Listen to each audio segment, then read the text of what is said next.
Hello students, आपके अपने YouTube channel total accountancy पर एक बार फिर स्वागत है। और आज की इस वीडियो में हम लोग डिस्कस करने वाले हैं बहुत ही महत्वपूर्ण जानकारी। देखिए, अगर आप लोग सीसीएस यूनिवर्सिटी से प्राइवेट करना चाहते हैं और प्राइवेट कौन कौन से कोर्सेज हैं, तो अगर आप लोग प्राइवेट बीए करना चाहते हैं तो बीए कर सकते हैं, और अगर आप लोग बीकॉम करना चाहते हैं तो बीकॉम कर सकते हैं। और वहीं आपको दो ऑप्शन और मिलते हैं, एमए, और एमए के साथ साथ आपको एमकॉम का भी ऑप्शन मिलता है सीसीएस यूनिवर्सिटी से।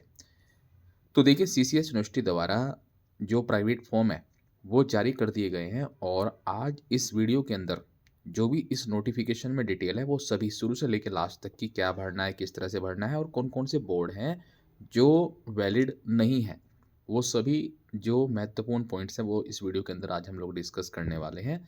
तो चलिए देखते हैं। देखिए, आप लोग इसी पर देख सकते हैं कि जो फॉर्म भरने की डेट है वो कौन सी बताई है। तो यहाँ पे चलते हैं हम लोग पॉइंट्स पर। देखिए, ये जो नोटिफिकेशन जारी किया गया है 10/1/2025 को जारी किया गया था, और यहाँ पर बताया गया है कि विश्वविद्यालय की जो वार्षिक, देखिए सबसे अच्छी बात यह है कि अगर आप लोग प्राइवेट करना चाहते हैं तो प्राइवेट के जो एग्ज़ाम हैं वो एनुअली होते हैं, वो सेमेस्टर वाइज नहीं होते हैं, तो इसमें आपको टेंशन लेने की ज़रूरत भी नहीं है ज़्यादा। उसके बाद देखिएगा, यहाँ पे बताया गया है कि संस्थागत एवं व्यक्तिगत पाठ्यक्रमों की मुख्य परीक्षा जो कि 2024-25 और बैक परीक्षा 23-24 की परीक्षाएं मार्च 2024 के द्वितीय सप्ताह में प्रारंभ की जाएंगी। यानी कि जो एग्ज़ाम होंगे वो आपके मार्च में होंगे, और मार्च के आप लोग लगभग मिड में मान के चलिएगा कि आपके एग्ज़ाम यूनिवर्सिटी द्वारा स्टार्ट करा दिए जाएंगे। तो देखिए, जो बच्चे प्राइवेट करना चाहते हैं उनके साथ उनके तो फॉर्म आ ही गए हैं, साथ साथ जो पुराने बच्चे हैं जिनके एनुअल एग्ज़ाम हैं वो भी अपना फॉर्म फिल कर सकते हैं, चाहे वो मेन एग्ज़ाम का हो या फिर आपका बैक का हो। उसके बाद दूसरा पॉइंट यहाँ पे हम लोग देखेंगे डेट के बारे में। तो यहाँ पे बताया गया है कि संस्थागत और व्यक्तिगत जो पाठ्यक्रम है उनके परीक्षा फॉर्म जारी कर दिए गए हैं, और जिसे भरे जाने की जो प्रारंभिक तिथि है, ठीक है, शुरुआती तिथि वो रखी गई है 11।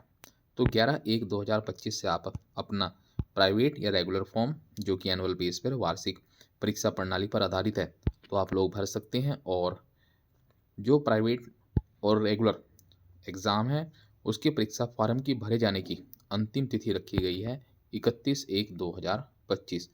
उसके बाद आप लोगों को जो आपने अपने एग्ज़ाम फॉर्म ऑनलाइन कराए हैं उसे आप लोग यूनिवर्सिटी में जमा करेंगे, और यूनिवर्सिटी में जमा करने की अंतिम तिथि रखी गई है 3/2/2025। उसके बाद जैसे ही आप लोग अपने एग्ज़ाम फॉर्म अपने कॉलेज में जमा कराएंगे तो कॉलेज वाले यूनिवर्सिटी में भेजेंगे, और यूनिवर्सिटी में फार्म को जमा कराने की जो अंतिम तिथि रखी गई है वो 5/2/2025 रखी गई है। तो ये तो थी डेट कि एग्ज़ाम फॉर्म कब से भराए जाएंगे और अंतिम तिथि क्या है। तो आप लोग अगर एग्ज़ाम फॉर्म भरना चाहते हैं तो 31 से पहले पहले आप लोग अपना एग्ज़ाम फॉर्म फिल करके और अपने कॉलेज में सबमिट करा दें। चलिए, उसके बाद देखते हैं कुछ महत्वपूर्ण कुछ निर्देश हैं जिनका ध्यान रखना आप लोगों के लिए बहुत ही ज़रूरी है। तो चलिए हम लोग एक एक जो भी महत्वपूर्ण निर्देश हैं उसके बारे में डिस्कस करेंगे। और यहाँ पे अगर हम लोग बात करें, सबसे पहला जो पॉइंट है, तो देखिएगा पॉइंट क्या दिया गया है कि जो भी व्यक्तिगत पाठ्यक्रमों की मुख्य परीक्षा या इम्प्रूवमेंट वाला परीक्षा हेतु परीक्षा फार्म भरे जाने से पूर्व विश्वविद्यालय की जो वेबसाइट है ccs.university.ac पर उपलब्ध समस्त आप लोगों को जो भी कोड वगैरह हैं वो देख लेने हैं। कोड बुक डाल दी गई है, आप लोग जा करके कोड बुक देख सकते हैं। उसके बाद देखिए, कुछ बच्चे यहाँ पे मिस्टेक करते हैं, ये आप लोगों को ध्यान रखना है। अपना जो ओरिजिनल सर्टिफिकेट है, कौन सा सर्टिफिकेट, माइग्रेशन यूपी बोर्ड को छोड़ के, अगर आप लोगों ने यूपी बोर्ड से 12th की है तो आप लोगों को माइग्रेशन की जो है आवश्यकता नहीं है। लेकिन अगर आपने यूपी बोर्ड के अलावा किसी और बोर्ड से 12th की है तो आपके लिए कंपलसरी है माइग्रेशन सर्टिफिकेट, और ये आपको बिल्कुल ओरिजिनल ही सबमिट कराना है, ठीक है। तो उसके बाद देखिएगा यहाँ पे इसके बारे में, माइग्रेशन के बारे में एक बात और दी गई है कि महाविद्यालय में जमा कराना आवश्यक है। अगर आप लोग जमा नहीं कराते हैं तो ऐसा भी हो सकता है कि परीक्षा में आपको सम्मिलित ना होने दिया जाए। तो आप लोग इस बात का ध्यान रखेंगे। यूपी बोर्ड है तो कोई ज़रूरत नहीं है, लेकिन अगर आपने यूपी बोर्ड के अलावा किसी और बोर्ड से 12th पास की है तो आपके लिए माइग्रेशन सर्टिफिकेट का अपने परीक्षा फार्म के साथ अटैच करना कंपलसरी है। और उसके बाद हम लोग चलेंगे पॉइंट नंबर 3 पर। पॉइंट नंबर 3 में बताया गया है कि महाविद्यालय इस कार्यालय के जो यहाँ पे दिया गया है नोटिस, उसके अनुसार क्या बताया कि प्रथम बार जो नामांकित हो रहे हैं छात्र, उनको क्या करना होगा, छात्रों का नामांकन पत्र एवं माइग्रेशन प्रमाण पत्र जमा करेंगे और नियम का अनुपालन न करने पर महाविद्यालय परीक्षा फार्म उनका क्या कर देंगे, कैंसिल किया जाएगा। उसके बाद है पॉइंट नंबर 4। देखिए पॉइंट नंबर 4 उन लोगों के लिए है जो नेट क्वालिफाइड है, कोई भी अभ्यर्थी जो नेट, स्लेट, एमफिल, पीएचडी उपाधि धारण करने के उपरांत केवल 2 वर्ष के भीतर स्नातक के किसी भी 1 वर्ष की संपूर्ण परीक्षा में वर्तमान पाठ्यानुसार श्रेणी उन्नयन यानी कि डिवीजन इंप्रूवमेंट परीक्षा हेतु केवल एक अवसर के लिए एलिजिबल है। जी हाँ, अगर आप लोगों ने नेट क्वालिफाइड किया हुआ है, स्लेट या फिर एमफिल पीएचडी किया हुआ है, तो आप लोग क्या कर सकते हैं, डिवीजन इंप्रूवमेंट का फॉर्म डाल सकते हैं। और उसके बाद स्नातकोत्तर व्यक्तिगत स्तर पर डिवीजन इंप्रूवमेंट की परीक्षा हेतु स्नातकोत्तर उपाधि पूर्ण करने के उपरांत केवल 2 वर्ष के भीतर 2 वर्ष के अंदर ही अहर होंगे। यानी कि देखिए, अगर आप लोग डिवीजन इंप्रूवमेंट करना चाहते हैं तो डिवीजन इंप्रूवमेंट का भी आप लोग फॉर्म फिल कर सकते हैं। उसके बाद बात करेंगे व्यक्तिगत स्तर पर अन्य महत्वपूर्ण निर्देशों या फिर डिवीजन जो इम्प्रूवमेंट है उसके लिए क्या करना होगा, आपको विश्वविद्यालय की वेबसाइट पर जो नियम बताए गए हैं उनके अनुसार ही उनका पालन करना होगा।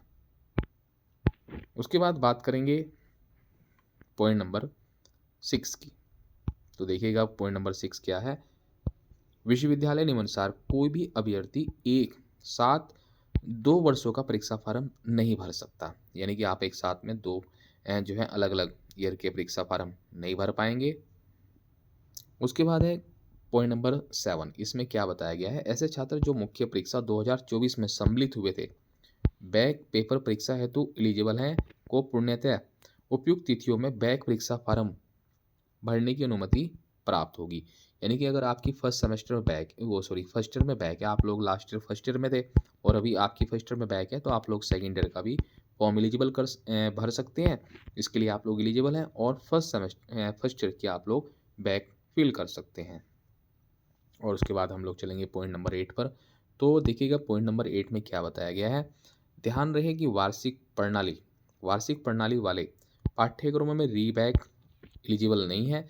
देखिए, अगर आपकी बैक आ चुकी है तो आप लोग बैक भर सकते हैं, लेकिन अगर दोबारा से बैक आ गई तो आपका जो पूरा ईयर है वो कैंसिल हो जाएगा और सारे एग्जाम आपको दोबारा से देने पड़ेंगे। उसके बाद हम लोग बात करेंगे पॉइंट नंबर 9 की। तो 9 में देखिएगा क्या दिया गया है, महाविद्यालय से अनुरोध है कि रिक्वेस्ट की गई है कि जो विद्यार्थी अपने जो कोड भर के लाए हैं उसकी बहुत अच्छे से जांच करें और जांच के उपलब्ध के बाद ही फार्म को सत्यापित करें।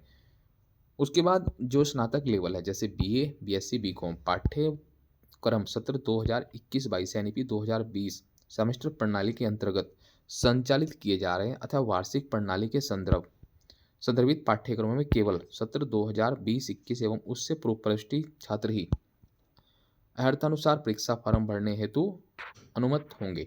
तो ये तो उनके लिए है जो कि एनपी 2020 वाले विद्यार्थी हैं। तो चलिए उसके बाद हम लोग चलेंगे नेक्स्ट पॉइंट पर, और ये था एक महत्वपूर्ण सूचना जो कि आप लोगों के लिए बहुत ज़रूरी है एग्ज़ाम फॉर्म भरने से पहले और इसे समझना। देखिए, यहाँ पे कुछ महत्वपूर्ण निर्देश दिए गए हैं और इन निर्देशों का आपके लिए देखना समझना बहुत ज़रूरी है। तो चलिए हम लोग देखते हैं कि कौन कौन से महत्वपूर्ण पॉइंट्स हैं। तो देखिए, यहाँ पे सबसे पहला जो पॉइंट दिया गया है, क्या दिया गया है कि विश्वविद्यालय द्वारा जो व्यक्तिगत परीक्षा 2025 में कराई जाएगी उसके पंजीयन परीक्षा फार्म भरे जाने की केंद्रीय व्यवस्था स्नातक स्तर पर सिर्फ बीए, बीकॉम है और प्रथम, द्वितीय, तृतीय वर्ष आप किसी में भर सकते हैं। स्नातक पर अगर बात करें तो एमए, एमकॉम फर्स्ट ईयर और सेकेंड ईयर पर लागू की गई है। उसके बाद यहाँ पे पॉइंट नंबर 2 में बताया गया है कि अगर आप लोग अपना सब्जेक्ट कोड देखना चाहते हैं तो सब्जेक्ट कोड विश्वविद्यालय की वेबसाइट ccsuniversity.ac.in पर जाकर आप लोग देख सकते हैं। और पॉइंट नंबर 3 की अगर बात की जाए, बीए, बीकॉम प्रथम वर्ष, द्वितीय वर्ष के अभ्यर्थियों को 3 विषयों के अतिरिक्त एक फाउंडेशन कोर्स का चयन करना होगा और जिनके प्राप्तांक परीक्षा में जोड़े जाएंगे। देखिएगा, अगर आप लोग फर्स्ट ईयर में हैं तो आप लोग मेन सब्जेक्ट तो लेंगे ही लेंगे, 6 सब्जेक्ट प्लस एक आपको क्या लेना होगा, फाउंडेशन कोर्स लेना होगा और इसमें जितने भी आपके मार्क्स आएंगे वो आपकी मार्कशीट में ऐड होंगे। ये सिर्फ फर्स्ट ईयर और सेकेंड ईयर के लिए है। थर्ड ईयर में कोई भी आपको एक्स्ट्रा सब्जेक्ट सेलेक्ट करने की आवश्यकता नहीं है। उसके बाद बात करेंगे पॉइंट नंबर 4 की। 4 में देखिए क्या बताया गया कि गणित विषय उन्हीं विद्यार्थियों को लेने की अनुमति होगी जिनके इंटरमीडिएट परीक्षा गणित विषय लेकर उत्तीर्ण की हो। आप जो है आगे जैसे बीए करना चाहते हैं, बीए मैथ से करना चाहते हैं, तो आप मैथ तभी ले सकते हैं जब आपके पास इंटर में मैथ होगा। एक साथ 3 साहित्य विषय लेने की अनुमति नहीं होगी, हिंदी, अंग्रेजी, उर्दू, संस्कृत। ठीक है, कोई भी आप एक साथ लैंग्वेज वाले जो कोर्स हैं वो 3 नहीं ले सकते हैं, सिर्फ 2 ले सकते हैं। पॉइंट नंबर 6 में बताया गया है कि यहाँ पे देखिए आप एक साथ 2 सब्जेक्ट नहीं ले सकते हैं। कौन कौन से? हिंदी, उर्दू एक साथ नहीं लिया जा सकता है। इकोनॉमिक्स और अगर दर्शन शास्त्र की बात करें तो एक साथ नहीं लिया जा सकता है। एजुकेशन के साथ आप लोग दर्शन शास्त्र, फिलोसफी नहीं ले सकते हैं। तो उसके बाद बात करेंगे पॉइंट नंबर 7 की। तो देखिएगा 7 में क्या बताया गया है। 7 में बताया गया है कि जो व्यक्तिगत परीक्षार्थियों को स्नातक स्तर पर डिफेंस स्टडीज विषय या पुस्तकालय विज्ञान विषय अनुमन नहीं है। यानी कि अगर आप लोग बीए डिफेंस स्टडी से करना चाहते हैं, लाइब्रेरी साइंस से करना चाहते हैं, तो ये आप लोग के लिए अलाउ नहीं है। उसके बाद बात करेंगे पॉइंट नंबर 8 की। क्वालिफाइंग कोर्स के अंतर्गत संचालित, जैसे ये अपना इन्वायरमेंटल स्टडीज जिसका कोड है 008, फर्स्ट ईयर में छात्रों के लिए अनिवार्य है, परंतु ऐसे छात्र छात्राएं जो प्रथम वर्ष में उसे उत्तीर्ण नहीं कर पाए हैं तो वो क्या करेंगे, बैक का फॉर्म भरेंगे या फिर द्वितीय तृतीय वर्ष में शामिल होकर उसे पास कर सकते हैं। अगर किसी बच्चे की फर्स्ट ईयर में 008 में बैक आ जाती है तो वो सेकेंड ईयर में फिल कर सकता है। अगर सेकेंड ईयर में पास नहीं हुआ कोई दिक्कत नहीं है, थर्ड ईयर में बैक का फॉर्म के साथ फिल कर सकता है या मेंस के साथ भी फिल कर सकता है। उसके बाद बात करेंगे पॉइंट नंबर 9 की। तो देखिए 9 में कुछ बताया गया है यहाँ पे। जैसे हमारे पास सब्जेक्ट होता है सेकेंड में जैसे फर्स्ट ईयर में था ऐसे सेकेंड ईयर में क्वालिफाइंग होता है जिसका नाम है जनरल अवेयरनेस, सामान्य जागरूकता। तो इसका पास करना भी सभी बच्चों के लिए अनिवार्य है, लेकिन अगर आप लोग पास नहीं कर पाए सेकेंड ईयर में तो कोई बात नहीं, आप लोग तृतीय वर्ष की परीक्षा में शामिल हो सकते हैं और उसे पास करना आपके लिए जरूरी होगा। उसके बाद पॉइंट नंबर 10 की अगर बात की जाए तो यहाँ पे दिया गया है कि विश्वविद्यालय द्वारा ऑनलाइन प्रक्रिया अपनाते हुए समस्त जो व्यक्तिगत पंजीकरण परीक्षा फार्म है वो प्रोविजनल रूप से भरवाए जा रहे हैं। ये ना मानने कि आप लोग फाइनल हो चुका है, वो अगर चाहे यूनिवर्सिटी तो उन्हें कैंसिल भी कर सकती है। यदि किसी अभ्यर्थी द्वारा गलत रूप से रजिस्ट्रेशन कराया गया है या परीक्षा फॉर्म भर दिया गया है तो उसे कभी भी यूनिवर्सिटी जब भी चाहे निरस्त कर सकती है। तो ये बहुत ही महत्वपूर्ण पॉइंट जो आप लोगों को अपने परीक्षा फॉर्म भरते समय ध्यान रखने हैं। और उसके बाद हम लोग बात करेंगे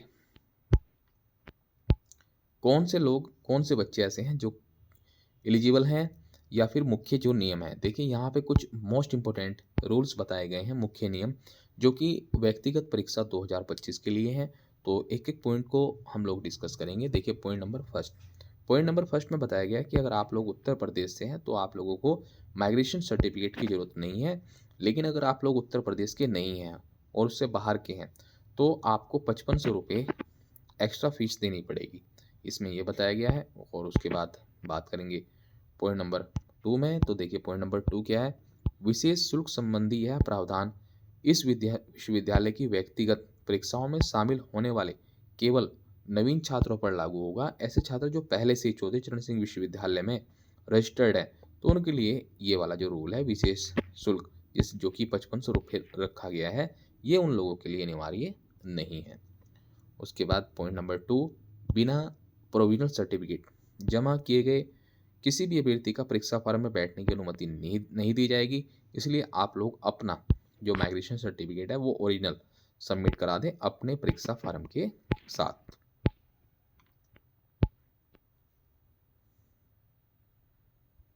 उसके बाद बात करेंगे पॉइंट नंबर 3 की। तो देखिए पॉइंट नंबर 3 में क्या बताया गया है, परीक्षा फॉर्म के प्रथम पृष्ठ पर जो फर्स्ट पेज होगा उस पर क्या होगा, केंद्र के प्राचार्य द्वारा हस्ताक्षरित होने चाहिए, वो अनिवार्य है, उस पर स्टाम्प लगती है। योग्यता परीक्षा यूपी बोर्ड के अतिरिक्त अन्य किसी बोर्ड अथवा विश्वविद्यालय से उत्तीर्ण होने पर उस बोर्ड का या फिर उस विश्वविद्यालय का आपको क्या सबमिट कराना पड़ेगा, माइग्रेशन सर्टिफिकेट। उसके बाद बात करेंगे पॉइंट नंबर 5 की। तो देखिए पॉइंट नंबर 5 में क्या बताया गया है, अन्य विश्वविद्यालयों से प्रथम एवं द्वितीय जो परीक्षा उत्तीर्ण की है, अगर आपने किसी और विश्वविद्यालय से फर्स्ट ईयर सेकंड ईयर पास किया है और आप चाहते हैं कि थर्ड ईयर में सीसीएस में आ जाए, तो ऐसा अलाउड नहीं होगा। जहाँ से आप कर रहे हैं बस वहीं से पूरा करिए अपने कोर्स को। जो विदेशी अभ्यर्थी हैं उन्हें प्राइवेट एग्ज़ाम फॉर्म भरने की अनुमति नहीं है और ना ही वो एग्ज़ाम परीक्षा में बैठ सकते हैं। उसके बाद देखते हैं पॉइंट नंबर 7। तो यहाँ पे बताया गया है कि 10+2 परीक्षा पद्धति के बाद ही आप लोग बीए बीकॉम कर सकते हैं। जो ऐसा मेथड फॉलो नहीं करते हैं वो डायरेक्टली जैसे 10th किया हुआ है कोई बीए नहीं कर सकता है, तो 10+2 वाले ही बीए बीकॉम कर सकते हैं। और उसके बाद है देखिए यहाँ पे कुछ ऐसे बोर्ड बताए गए हैं जो कि अगर इन बोर्ड से आप लोग पास आउट हैं तो आप लोग बीए बीकॉम करने के लिए एलिजिबल नहीं हैं। तो देखिए यहाँ पे कुछ बोर्ड्स के नाम दिए गए हैं, वो हम लोग देखेंगे अभी यहाँ पर। तो no candidate will be consider eligible for admission BA BCom on the basis of having pass diploma from the board technical education, ठीक है, और अदर बोर्ड। तो यहाँ पे देखिए कुछ ऐसे बोर्ड्स भी होते हैं जो कि वैलिड नहीं है।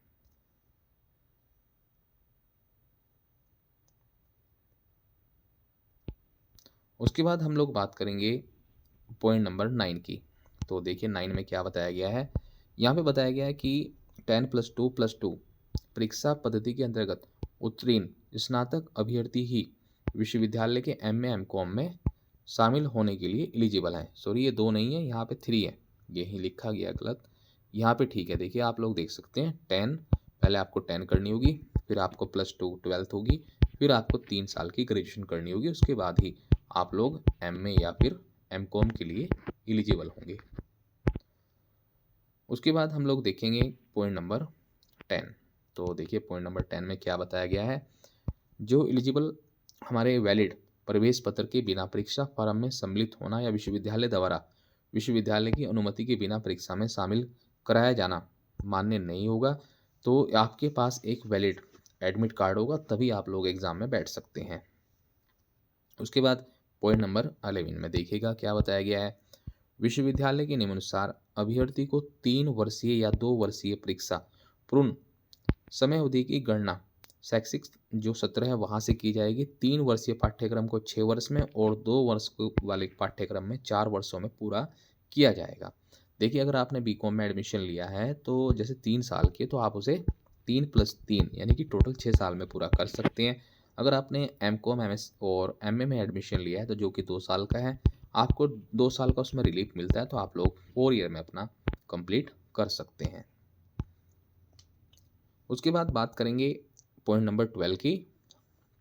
अभ्यर्थी को आवेदन पत्र के साथ अपने विषय तथा उस विषय से संबंधित आवेदन पत्र में अंकित जो प्रश्न पत्र हैं सिर्फ उनका ही चयन करना होगा, उन्हीं के आप एग्ज़ाम दे सकते हैं, बाद में कुछ भी चेंजेस नहीं होगा। उसके बाद दिया गया है विश्वविद्यालय के ऐसे अभ्यर्थी को दी गई अनुमति वापस ले सकता है जिसे भूलवश या फिर त्रुटिवश परीक्षा में बैठने की अनुमति प्रदान की गई हो। ठीक है, तो यहाँ पे बताया गया कि अगर किसी बच्चे ने गलत फॉर्म भर दिया है और बोर्ड ने यूनिवर्सिटी ने उसे अलाउ भी कर दिया, वो बाद में कैंसिल कर सकती है। उसके बाद है पॉइंट नंबर 14, परीक्षा उत्तीर्ण होने के उपरांत भी अगर कोई गलत तथ्य यूनिवर्सिटी को मिल जाता है तो वहाँ पर भी आपके विरुद्ध कानूनी कार्रवाई की जाएगी और आपके एग्ज़ाम कैंसिल कर दिए जाएंगे। पॉइंट नंबर 15, अभ्यर्थी भली भांति यह सुनिश्चित कर लें कि परीक्षा फॉर्म ऑनलाइन भरने के पश्चात विषय या प्रश्न पत्र केंद्र में कोई भी बदलाव नहीं किया जा सकता।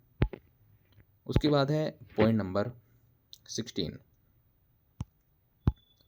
इसमें बताया गया है कि जिन छात्रों ने किसी बाहरी विश्वविद्यालय से 1 वर्षीय सिंगल सीटिंग पाठ्यक्रम से वर्ष 1998 के बाद स्नातक जो उपाधि है वो प्राप्त कर ली और अब वो प्रास्नातक करना चाहते हैं, पीजी करना चाहते हैं, तो उसके लिए वो एलिजिबल नहीं होंगे। उसके बाद देखिएगा यहाँ पे बताया गया कि जिन छात्रों ने संपूर्ण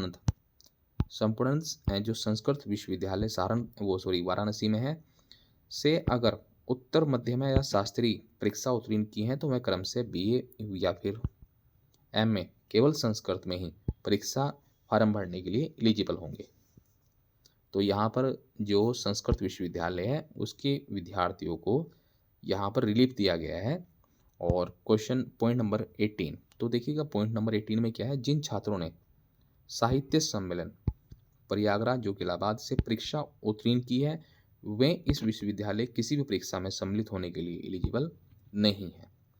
उसके बाद दिया गया है कि यहाँ पर देखिएगा पॉइंट नंबर 19 में बीबीए और बीसीए की परीक्षा ये इक्विवेलेंट है। जैसे बीबीए अगर किसी बच्चे ने किया हुआ है तो वो बीकॉम की इक्विवेलेंट है, और बीसीए किया हुआ है तो वो बीएससी गणित की इक्विवेलेंट माना जाएगा। उसके बाद दिया गया है यहाँ पर पॉइंट नंबर 20, व्यक्तिगत छात्रों को स्नातक या प्रास्नातक परीक्षा में प्रैक्टिकल या फिर डिजिटेशन लेने की अनुमति नहीं है। यानी कि ना ही तो आपको प्रैक्टिकल कोई सब्जेक्ट मिलेगा और ना ही आप लोग डिजिटेशन के लिए एलिजिबल हैं। उसके बाद देखिएगा यहाँ पर कुछ इंपॉर्टेंट बोर्ड दिए गए हैं। तो देखिए अभ्यर्थी जिन्होंने आबिद या कामिल परीक्षा जामिया ए उर्द अलीगढ़ से उत्तीर्ण की है तो वो इस विश्वविद्यालय की इस विश्वविद्यालय में किसी भी विषय में प्रवेश के लिए एलिजिबल नहीं है। तो जिन बच्चों ने अलीगढ़ से जामिया उर्द किया हुआ है, उसका कोई कोर्स किया हुआ है तो वो वैलिड नहीं है। उसके बाद यहाँ पे कुछ और ऐसे बोर्ड दिए गए हैं जो कि सीसीएस में एलिजिबल नहीं है या फिर ये कहिए वो इनवैलिड हैं। जैसे all India board of secondary education है, central board of higher education ये है उत्तम नगर न्यू दिल्ली, और इस तरह से यहाँ पर कुछ नाम दिए गए हैं। ये बोर्ड क्या है, not eligible for an admission to any course of study in the या इन दिस यूनिवर्सिटी। उसके बाद हम लोग बात करेंगे पॉइंट नंबर 22 की। तो यहाँ पे देखिएगा अभ्यर्थियों को परीक्षा फॉर्म के साथ जो आवश्यक डॉक्यूमेंट्स हैं वो सभी लगा के रखने हैं, उनकी एक फोटोकॉपी अपने पास भी सुरक्षित रखनी है। किसी भी कारण से यदि कोई अभ्यर्थी परीक्षा में शामिल नहीं होता या तो उसकी जो परीक्षा फॉर्म निरस्त हो जाएगा या उसका शुल्क नहीं लौटाया जाएगा। पॉइंट नंबर 24, स्नातक परीक्षा उत्तीर्ण छात्र छात्री ही जो पीजी लेवल है स्नातक प्रथम वर्ष में फॉर्म भरने के लिए एलिजिबल होंगे। जो पास आउट हैं, जो जिनकी बैक है, वो कृपया अपना फॉर्म पीजी के लिए ना अप्लाई करें। उसके बाद बताया गया कि स्नातक तृतीय वर्ष की बैक पेपर परीक्षा में शामिल होने वाले छात्र जो स्नातक प्रथम वर्ष है उसमें फॉर्म भरने के लिए एलिजिबल नहीं है। बिल्कुल साफ साफ इन्होंने बता दिया है।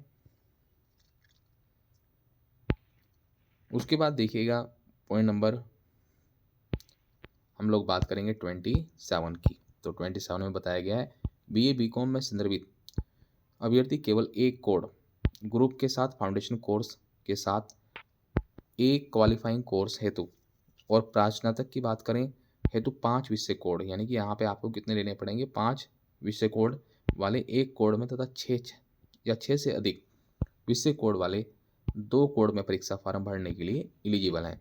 देखिए यहाँ पे बताया गया है कि अगर आप लोग बीए बीकॉम में हैं और कितने कोड में आप अपनी परीक्षा फॉर्म भर सकते हैं बैक का, तो उसका रूल बताया गया है केवल एक कोड में या फिर एक ग्रुप के साथ फाउंडेशन में एक कोड भरेंगे, फाउंडेशन भरेंगे। उसके बाद अगर पीजी में है तो पीजी में देखिए डिपेंड करता है सब्जेक्ट पर। अगर आपके पास 5 विषय हैं तो एक कोड में भरेंगे, और अगर 6 या 6 से ज़्यादा है तो आप 2 कोड में परीक्षा बैक का फॉर्म भर सकते हैं। तो ये थी जानकारी आप लोगों के लिए। आई होप कि आपको बिल्कुल जो रूल्स एंड रेगुलेशंस हैं सीसीएस यूनिवर्सिटी के प्राइवेट फॉर्म के बारे में वो आप सबको क्लियर हो गए होंगे। अगर फिर भी आपको कोई डाउट है तो आप हमें कमेंट करके जरूर बताइएगा। इस वीडियो में इतना ही, नई वीडियो में नई अपडेट के साथ फिर मिलेंगे। ठीक है, थैंक्स फॉर वॉचिंग।